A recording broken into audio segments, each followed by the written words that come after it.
तो चलिए अब आपको सीधे लिए चलते हैं दिल्ली के कांग्रेस मुख्यालय, जहां पर कांग्रेस की प्रेस वार्ता चल रही है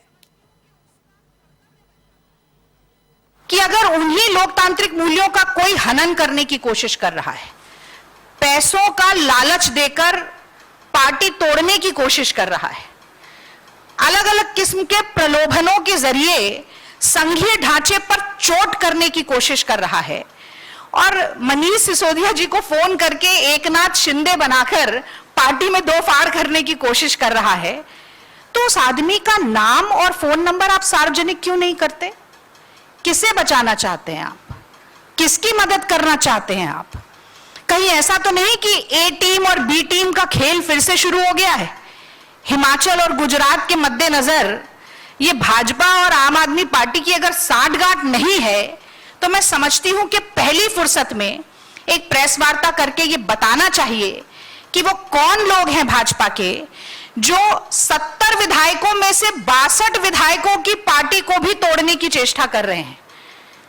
अब आप ये खुद ही अंक गणित कर लीजिएगा कि 62 विधायकों का 2/3 कितना होगा और उसके लिए क्या क्या करना पड़ेगा, पर अगर हो रहा है तो आप सार्वजनिक करिए, ये जरूरी है।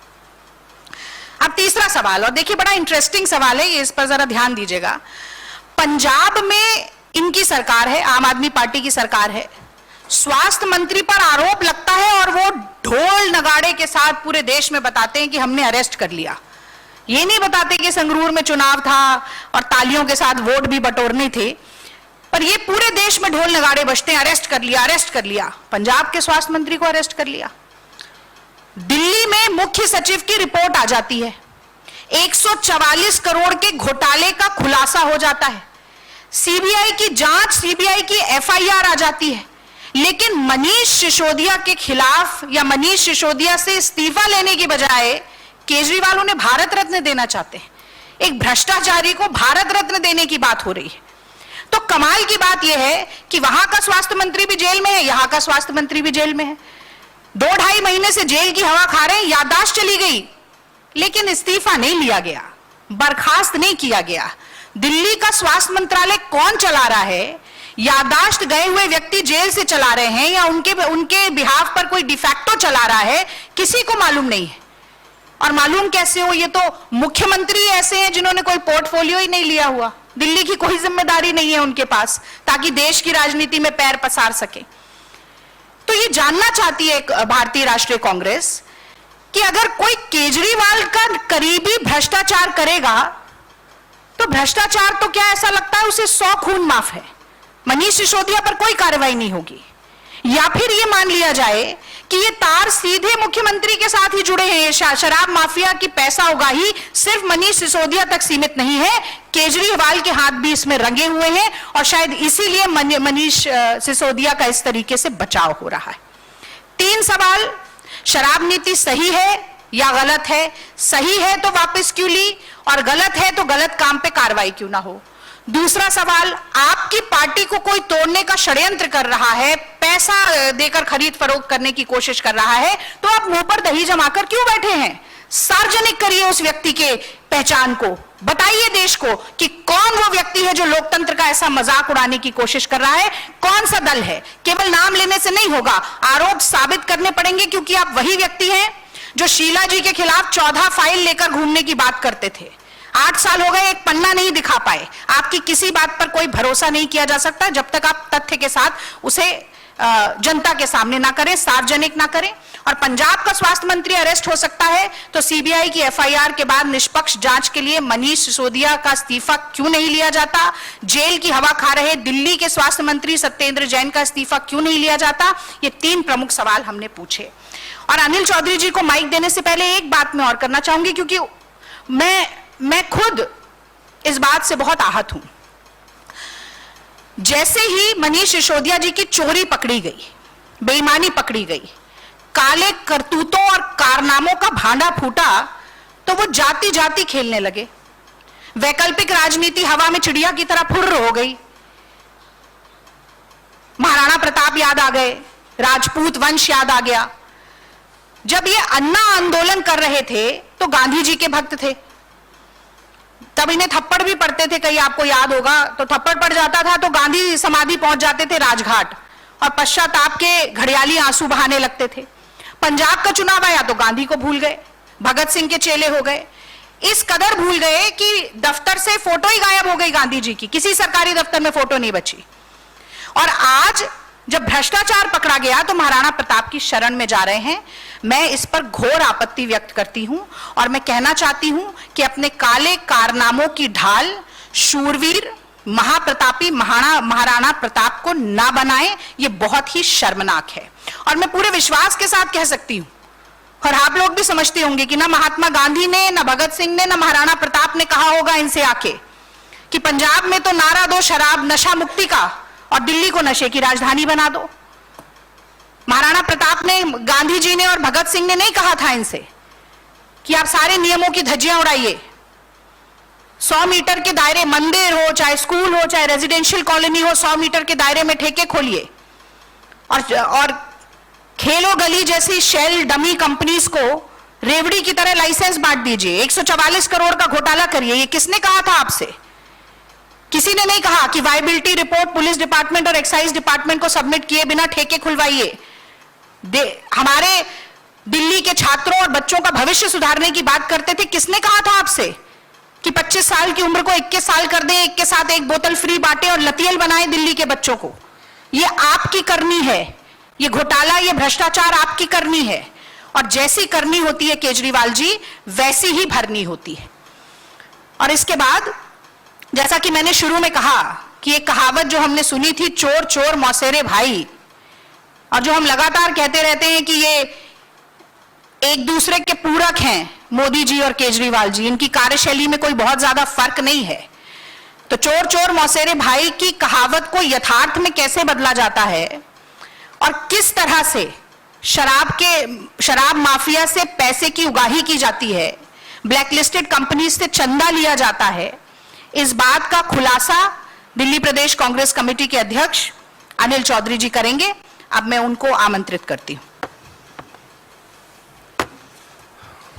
धन्यवाद रागनी जी। एक बार फिर मैं सभी अपने पत्रकार बंधुओं का स्वागत करता हूं और बड़े विस्तार से रागनी जी ने आम आदमी पार्टी और भाजपा के चरित्र को या उनके संबंधों को बड़े विस्तार से आपके सामने रखा है। और इससे पहले कि मैं इस पूरी आबाकारी नीति में जो भ्रष्टाचार हुआ है, जो उसकी मनी ट्रेल के बारे में मैं चर्चा करूं, साथियों पिछले कुछ दिनों से मैं लगातार इस विषय पे नजर रखे हुए हूं और देख रहा हूं कि किस तरह से भाजपा और आम आदमी पार्टी के आरोपित शराब मंत्री और दिल्ली के मुख्यमंत्री अपने बचाव को लेकर के किस तरह से मुद्दे भटकाने के लिए नए नए नित पैतरे बदल रहे हैं। उसके कुछ उदाहरण इस तरह के हैं और उनकी बयानबाजी आप देखें। जब ये नीति बनाने की बात आई, हालांकि वो मैं पहले भी कहा है कि कोविड काल में जब लोग ऑक्सीजन के लिए तरस रहे थे, बेड के लिए संघर्ष कर रहे थे, दवाइयों की कालाबाजारी हो रही थी, उस समय दिल्ली के मुख्यमंत्री और शराब मंत्री शराब माफिया के साथ मिलकर शराब नीति पे काम कर रहे थे। और शराब नीति पे काम करते हुए जब इस नीति को लागू किया गया तो शुरुआत में अरविंद केजरीवाल कहते हैं कि इस नीति का सबसे बड़ा फायदा यह होगा कि दिल्ली के लिए रेवेन्यू सरप्लस होगा। यह पहला कार्ड था। अफसोस इस बात का होता है कि जब इस नीति की समीक्षा करते हैं तो इसके विपरीत 567 करोड़ रुपए का नुकसान बताया जाता है। जब इस पे सवाल पूछते हैं तो अरविंद केजरीवाल फिर विषय को भटकाने के लिए फिर एक बात कहते हैं कि दुनिया की सबसे बेहतरीन ये शराब नीति होगी।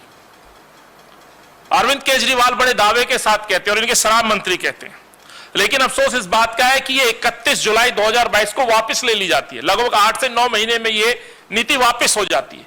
तो भाई विश्व की किस तरह से सबसे बेहतरीन पॉलिसी है, इस पर जब आप पूछते हैं तो अगली बात कहते हैं कि इस नीति में दिल्ली के तत्कालीन उपराज्यपाल अनिल बैजल जी की इसमें भूमिका संदिग्ध थी। हालांकि इस बात को हम कहते रहे हैं कि लगातार जब कांग्रेस पार्टी इस पर प्रश्न पूछ रही थी तो एलजी साहब ने इस पर संज्ञान नहीं लिया। हम भी ये बात कह रहे थे कि भाजपा के उपराज्यपाल साहब और दिल्ली के मुख्यमंत्री के बीच में ऐसी क्या डील हुई है कि इस नीति को पास कर दिया गया, लागू कर दिया गया। तो उपराज्यपाल पे आरोप लगने शुरू हुए और आने वाले समय में और कई लोगों पे इस तरह के आरोप लगेंगे। जब कहते हैं ना कि जब पोल खुलनी शुरू होती है तो एक दूसरे की पोल खोलने का काम फिर सब लोग करना शुरू करते हैं। अभी अधिकारियों पे गाज गिरी है, अभी अधिकारी भी बोलना शुरू करेंगे। फिर कट्टर ईमानदारी का सर्टिफिकेट लेके आते हैं। किस तरह की ईमानदारी का सर्टिफिकेट लेके आते हैं ये तो आप सब लोग देख चुके हैं। सीबीआई की प्रथम एफआईआर में मनीष सिसोदिया को नंबर 1 भ्रष्टाचारी माना गया है, तो ये कट्टर ईमानदारी का सर्टिफिकेट है। शीला दीक्षित की आबाकारी नीति पे प्रश्न उठाने वाले मुख्यमंत्री लौट करके फिर शीला दीक्षित की आबाकारी नीति को सही मानते हैं। और यह दर्शाता है कि जो 15 साल कांग्रेस ने दिल्ली को दिए इस बेहतरीन शहर बनाने में, शीला जी के चेहरे पे जो व्यक्ति कालिक पोतता था, आज उस शीला दीक्षित आज हमारे बीच में नहीं, क्या उससे माफी मांगेंगे? 8 महीने में आपने कदम खींच लिए, बेहतरीन विश्व की पॉलिसी जिसको आप कहा करते थे उससे पीछे क्यों हटे? अपने आप में साबित हो जाता है। और शीला जी की आबाकारी नीति में जिस भगत सिंह जी का नाम लिया जाता है उस दिन को ड्राई डे के रूप में हम सब लोग जानते थे। ये वो मुख्यमंत्री है जिसने तमाम ड्राई डे को खत्म कर दिया। और बात करते हैं अपने बचाव में भगत सिंह की और महाराणा प्रताप की, जो बात रागिनी नायक जी ने कही। जब उस पर आगे बढ़ते हैं तो फिर गुजरात चुनाव का कार्ड ले आते हैं। गुजरात चुनाव को आगे रखा जाता है।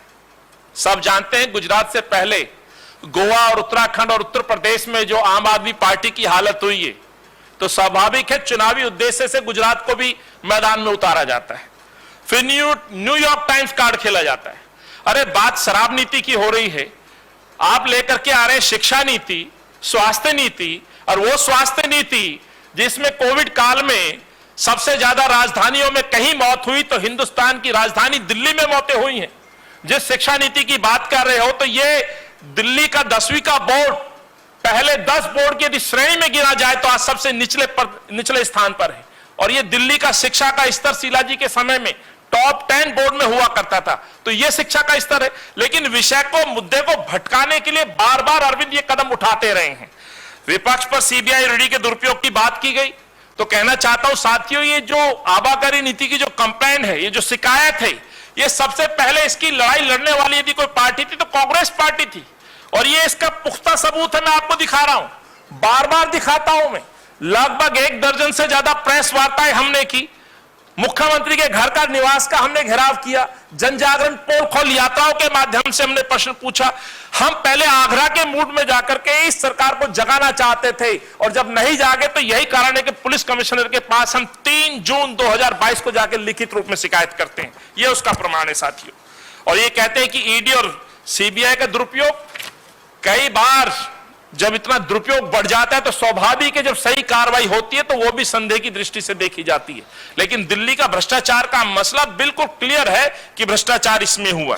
फिर एक नया बयान, ऑपरेशन लोटस का हट। अरे भाई, आप चाहते क्या हैं? पिछले 10-15 दिनों में जिस तरह की बातें अरविंद केजरीवाल कर रहे हैं, बगैर किसी प्रामाणिकता के ऊपर रागिनी जी ने उनसे साक्ष्य मांगे, बताया जाए, कहा जाए 62 विधायकों को तोड़ने की साजिश हो रही है।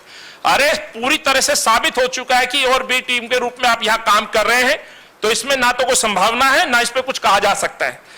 जब इस पे भी आप आगे घिरते नजर आते हैं तो आप अपनी जाति और महापुरुषों के पीछे छिपने का काम करते हैं। शर्म आनी चाहिए अरविंद केजरीवाल और सिसोदिया को। महाराणा प्रताप, भगत सिंह की औलाद जैसे संवाद करते हैं। आप देखिए, कट्टर ईमानदार पहले भगत सिंह का नाम लिया जाता था, और जिस भगत सिंह जी ने 23 साल की उम्र में फंदे को चूम लिया हो, उस भगत सिंह ने कभी कल्पना नहीं की कि 21 साल की उम्र में दिल्ली के युवाओं को दारू पीने का अधिकार दिया जाए। आज भगत सिंह के परिवार के लोग यदि इस बयान को सुने तो मैं समझता हूं सबसे निंदनीय है यदि कोई बयानबाजी अरविंद केजरीवाल की तरफ से रही है तो भगत सिंह के अपमान करने वाली बयानबाजी है।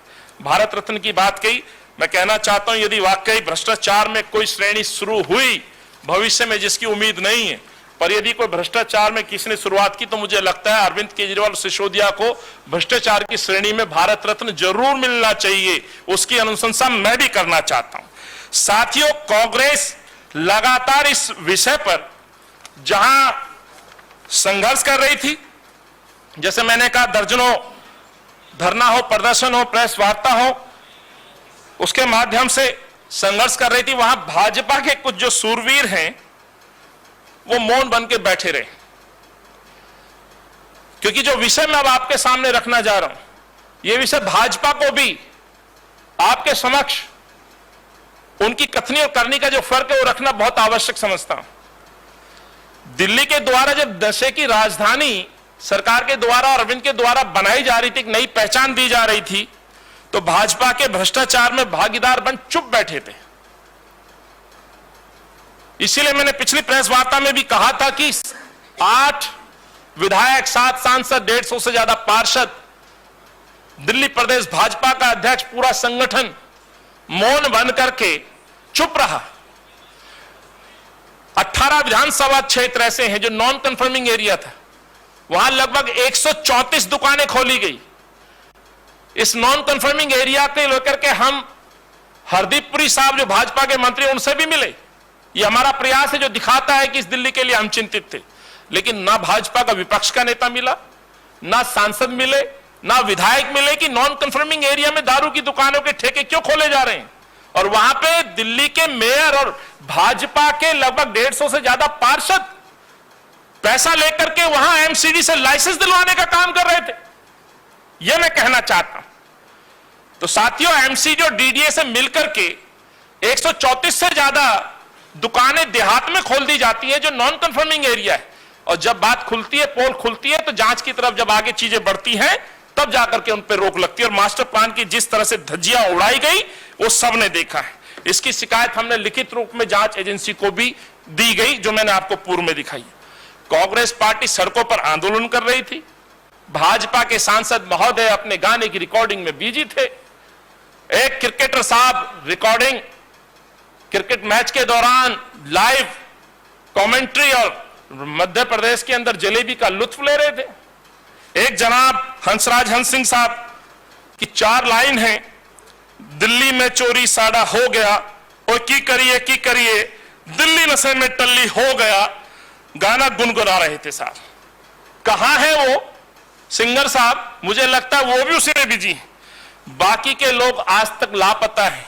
दिल्ली की एकमात्र महिला सांसद ने आज तक चुप्पी नहीं तोड़ी है कि दिल्ली के अंदर शराब माफिया जब दिल्ली को कब्जा रहा था तो वो कहां थी, जिनका नाम मीनाक्षी लेखी महोदय। मास्टर प्लान को लेकर के मैंने बताया, और भाजपा की कथनी करनी का मैंने बताया, जनजागरण का जिक्र मैंने आपसे किया। सवाल इस बात का है कि हम शिकायत लिखते हैं और भाजपा के सूरवीर जो आजकल डिबेट में उतरे हुए हैं, लगातार बयानबाजी कर रहे हैं, पूरी तरह से सोए हुए थे, नींद में पूरी तरह से। तो कांग्रेस का जो सड़कों का संघर्ष रहा साथियों, जो शिकायत रही, हम लोग 3 जून 2022 को शिकायत करते हैं। जब सड़क के संघर्ष से इनकी नींद नहीं टूटती है और ये लोग इस पे संज्ञान नहीं लेते, तानाशाही रवैया अपनाते हुए इस पूरी आबाकारी नीति को थोपने का काम करते हैं, तो हम शिकायत लेके दिल्ली के तत्कालीन पुलिस कमिश्नर राकेश अस्थाना के कार्यालय जाते हैं। उसके बाद यदि आप देखें 8/7/2022 यानी लगभग 1 महीने बाद चीफ सेक्रेटरी साहब रिपोर्ट देते हैं। 20/7 को एलजी साहब अनुशंसा करते हैं। यह दर्शाता है साथियों, इससे पहले यदि संघर्ष किसी ने किया तो कांग्रेस के कार्यकर्ताओं ने किया, कांग्रेस पार्टी ने किया। उन बहनों ने जो आवाज हम तक पहुंचाई कि जिन चौक चौराहे पर स्कूल की बसें रुकती हैं वहां पर शराब की दुकानें खोली जा रही हैं, उसका विरोध हम करते हैं। विरोध के स्वरूप महिलाओं पर लाठी भाजी जाती है, बाउंसरों से पीटा जाता है। यह पूरी दिल्ली ने माहौल देखा है। और जो बात करते हैं न्यूयॉर्क टाइम्स की, मैं सवाल पूछना चाहता हूं, दिल्ली की सड़कों पर नित नए दिन लंबी लंबी सड़कें, लंबी लंबी लाइनें लगी हुई शराब की, डिस्काउंट की। लोग अपने सरों पे, कंधों पे 2-2 पेटियां लेके जाते नजर आते हैं। क्या यह कानून का उल्लंघन नहीं था? क्या दिल्ली के लोगों को मजबूरन अपराधी बनाने की साजिश नहीं थी? जो घर में 2-4 लीटर से ज्यादा शराब नहीं रख सकता, उन लोगों को आपने 2-2, 3-3 पेटियां अपने घर में रखने के लिए, कानून तोड़ने के लिए विवश कर दिया। क्या यह एक अपराध नहीं था? साथियों, इसीलिए आज जो मैं आपके सामने बात रख रहा हूं, मैंने उस दिन भी कहा था, भ्रष्टाचार भाजपा की मनी ट्रेल का मैंने जिक्र किया था। मध्य प्रदेश की एक सोम ग्रुप की जो कंपनी है, जिसके मालिक जेके अरोड़ा साहब हैं, उसका मैंने जिक्र किया। हालांकि 2 दिन से भाजपा के प्रवक्ता आजकल उसका नाम नहीं ले रहे हैं। जब उनको पता चला है कि भाजपा के खाते में व्हाइट का पैसा डाला लगभग 2 करोड़ रुपए, और ये उस समय डाला है जब ये नीति यहां बन रही थी। वो प्रश्न मैं आज फिर दोहरा रहा हूं। 28/8/2020 को 1 करोड़ रुपए, 30/10/2020 को 50 लाख रुपए, 21/12/2020 को फिर 50 लाख रुपए, ये भाजपा के सीधे अकाउंट में सोम ग्रुप ने पैसा दिया है। ये पक्के का पैसा है। इसीलिए 72 घंटे बाद भी आज तक भाजपा के जो सूरवीर है अपना मुंह नहीं खोल रहे हैं, मुंह पे टेप लगी हुई है, जवाब नहीं देते कि पैसा किस लिए आया, ये पैसे का लेन देन जो हुआ। अब सवाल साथियों आज के उस मेन बिंदु का है। कल साथियों एक खबर लगी है, वो खबर मैं आपको दिखा रहा हूं। ये इंडियन एक्सप्रेस की खबर है, और जो मैंने आपके सामने बात रखी कि ये कंप्लेंट, ये शिकायत, ये लड़ाई कांग्रेस के कार्यकर्ताओं, दिल्ली की जनता की लड़ाई थी जो हम लड़ रहे हैं।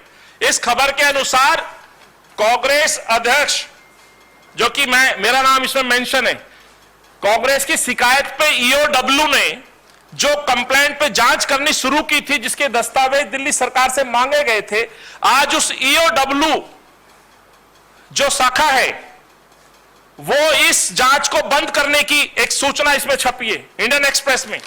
और इसमें ये रिपोर्ट है महेंद्र सिंह मनराल साहब की, ये खबर है इंडियन एक्सप्रेस में खबर छपी है। ईओडब्ल्यू, कई और समाचार पत्रों ने भी छापी, लेकिन बाय नेम इसमें कांग्रेस का जिक्र है कि ईओडब्ल्यू इस जांच को बंद करने जा रही है। सवाल यह है साथियों, ये ईओडब्ल्यू में जो कंप्लेंट इसके खिलाफ है, वो भी एक भाजपा के तथाकथित मित्र दीप मल्होत्रा और उनकी कंपनी ओएसिस ग्रुप, जिसको लेकर के हम पहले ये कार्टेल जो तैयार हुआ, जिस तरह से महेंद्रू परिवार ने और बालाजी ग्रुप ने कार्टेल बना करके दिल्ली के शहर को खरीदने का काम किया, वही काम ओएसिस ग्रुप ने एक कार्टेल बना करके दिल्ली को खरीदने का काम किया, और उसकी शिकायत हमने की थी। उस पे जांच चल रही है, लेकिन उस जांच को बंद करने की खबर आ रही है।